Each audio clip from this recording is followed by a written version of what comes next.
One of those issues is, especially in this monumental week with Cohen and Manafort, is the impeachment word. A lot of rank and file Democrats like to talk about that, and they're talking about it this week. What about that as an issue for the party in the midterms? To me and to us, it is something not to talk about and focus on, because the reality is you need to win races first, right? So before even focusing on that possibility, you got to get the House, you got to have the Senate, you got to be able to move forward in that aspect. And so, what Americans want from us, and we're seeing that across the country, first and foremost is they're being very clear. Are we going to talk about health care and Medicaid expansion? Still, you look at what happened in Virginia, 39% of voters, that was the reason why they went to the polls. They don't want us to be talking about division. They want us to win these races. When you win, you never know what happens thereafter. But what I don't want to do is to be speculative of what people may be thinking about. Now, let's not ignore the seriousness of this week. It would be irresponsible for us to not talk through that the President of the United States, chairman of his campaign, his closest confidant, his national security advisor have all been indicted or convicted in different aspects. I think it's safe to say that people are sick and tired of what they're watching in D.C. And let the rest speak for itself. But the reality of what we're focused on, we know we need 17 pickups to flip 9 chambers for state legislative races. We know we need to have 23 net pickups to get the House back. We know we need a plus net 2 to get the Senate back. We know we have an opportunity for a historic moment this year.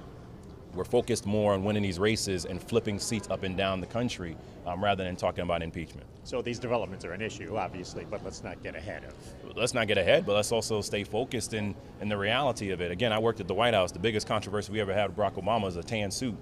It seems like everyone in Trump's orbit is wearing orange suits right now. So, let's focus on what they're doing in that aspect. President Trump has been immune from political controversies that would have done in almost anyone else in politics, no matter their party. Why would you think even these big developments this week will make a difference? Well, I think the Republicans have been absolute cowards in this aspect. The reality that they are still standing in support of what has been happening is an abomination and reprehensible for this country. The fact that you had McCarthy communicating in the last 24 hours that he sees nothing wrong with what's happening is absurd.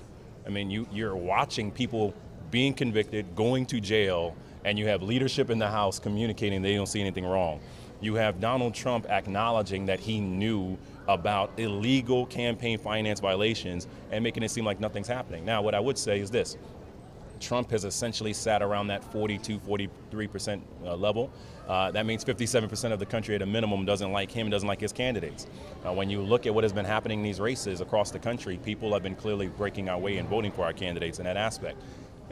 When people say, is Trump on the ballot? His name may not be on the ballot, but his policies and his vision clearly are.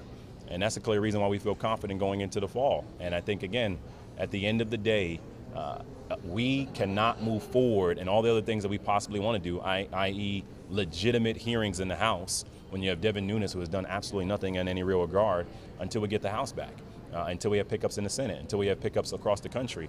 And I think, to your point and question, Lynn, I think it'll be much more clear at that point. When you have majority, more things will start to happen and more attention will be paid. But I do think the country's been very clear this week, enough is enough. Congressman Ellison, how should the DNC be dealing with that this week? What kind of challenges does it present? Well, Keith is a dear friend of mine. I think we have to be attentive of following the process of what the Minnesota DFL party has been moving forward on. They've been taking it very seriously. They have their own investigation that has been occurring. They've been following the lead of the press as well in that aspect.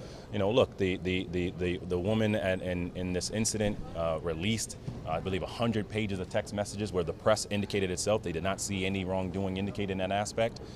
Keith has addressed this head on, and we listen and watch on that. And so we follow the lead of what's happening in Minnesota, but we take this seriously. Look, any allegation that happens of impropriety and abuse and violence in any aspect, we all take seriously, but also be very clear from everything that we have seen, from what she has conveyed, from what has been released and what has been communicated, it appears at this time that he has not done anything wrong. But again, this is a process that's being followed, and let's not ignore the fact, with the information out there before the election, voters overwhelmingly still voted for Keith to be their nominee for AG.